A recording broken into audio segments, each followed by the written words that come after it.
दोस्तों, तो आइए आलू का एजुकेशन चैनल पर आप लोगों का स्वागत है। दोस्तों, आज पुनः आप लोगों के सामने कुछ महत्वपूर्ण प्रश्नों को लेकर आया हूं, जो कि परीक्षा की दृष्टि से अति महत्वपूर्ण है। तो ध्यान दीजिए, पहला क्वेश्चन आप लोगों के सामने है। कोयाली पेट्रोलियम शोधनशाला अवस्थित है, तो कहाँ पर अवस्थित है? गुजरात में। गुजरात में कोयाली पेट्रोलियम शोधनशाला दोस्तों, कोयाली पेट्रोलियम शोधनशाला अवस्थित है।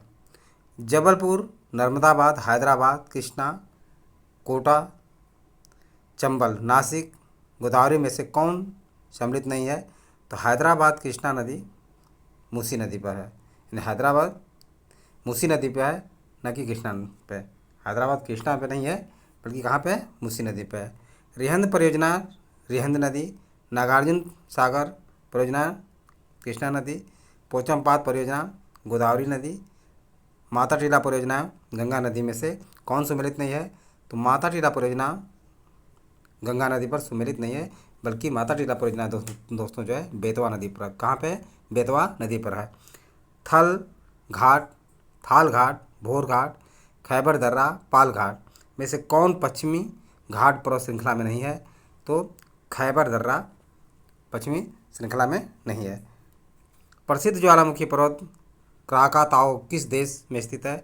तो पश्चिमी ज्वालामुखी पर्वत क्राकाताओ जो है इंडोनेशिया में स्थित है। रंजीत घाटी सिक्किम, तंदूर तेलंगाना, बरोरा महाराष्ट्र, ललमटिया उत्तर प्रदेश में से कौन सुमेलित नहीं है? तो ललमटिया उत्तर प्रदेश में नहीं है, बल्कि कहाँ है दोस्तों? झारखंड में स्थित है। नेक्स्ट,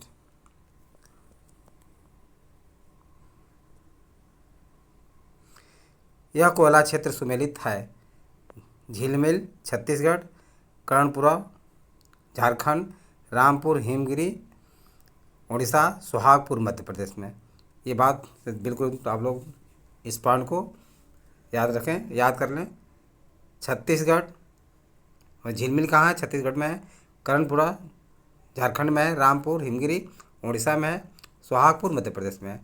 भील जनजाति राजस्थान, गोंड जनजाति मध्य प्रदेश एवं छत्तीसगढ़, कोनियाक बिहार, लिम्बस सिक्किम में से कौन सम्मिलित नहीं है?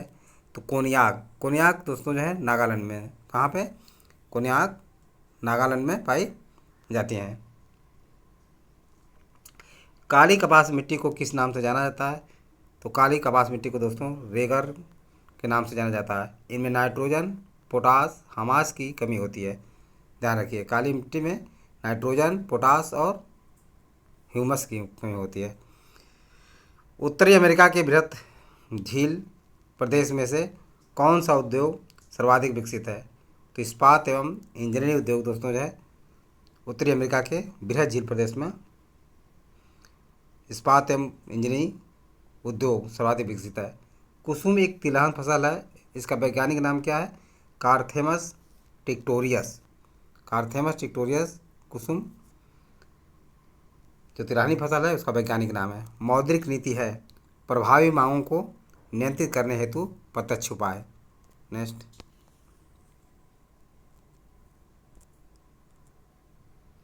भारतीय लघु उद्योग विकास बैंक सीडीबी का मुख्यालय कहाँ पर स्थित है? तो ये लखनऊ में स्थित है। कहाँ पे? लखनऊ में स्थित है। भारतीय संविधान के किस अनुच्छेद में केंद्र शासित प्रदेशों के लिए उच्च न्यायालय का प्रावधान है? तो अनुच्छेद 241 में केंद्र शासित प्रदेशों के लिए उच्च न्यायालय का प्रावधान है। नागरिकता संशोधन विधेयक 2019 संसद से कब पारित किया गया? तो 12 दिसंबर सन 2019 को नागरिकता संशोधन विधेयक 2019 पारित किया गया। किस अनुच्छेद के तहत कोई राज्यपाल अध्यादेश जारी कर सकता है? तो अनुच्छेद 213 के तहत दोस्तों ध्यान रखिए, कोई भी राज्यपाल जो है अध्यादेश जारी कर सकता है। वहीं राष्ट्रपति 123 के अनुच्छेद 123 के अंतर्गत अध्यादेश जारी करता है। भारत में नीति आयोग की स्थापना जनवरी 2015 में की गई। संघीय मंत्रिपरिषद द्वारा पारित एक विशेष प्रस्ताव के द्वारा, यानी संघीय मंत्रिपरिषद द्वारा पारित एक विशेष प्रस्ताव के द्वारा भारत में नीति आयोग की स्थापना 2015 में की गई। लखनऊ में स्थापित अखिल भारतीय किसान कांग्रेस के महासचिव किसे चुना गया था? तो एन जी रंगा को। किसको? एन जी रंगा को चुना गया था।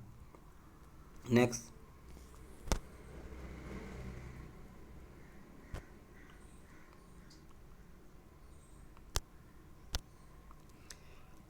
लारी टका रुका रुपया में से कौन सी मुद्रा शिवाजी के राज्य में प्रचलित रजत मुद्रा नहीं थी?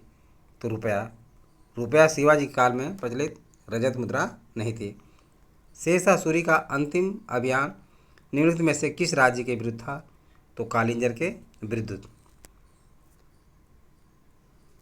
किस शासक ने सिंघल द्वीप के विरुद्ध 642 ईस्वी में 2 समुद्री अभियान भेजा गया था? तो नरसिंह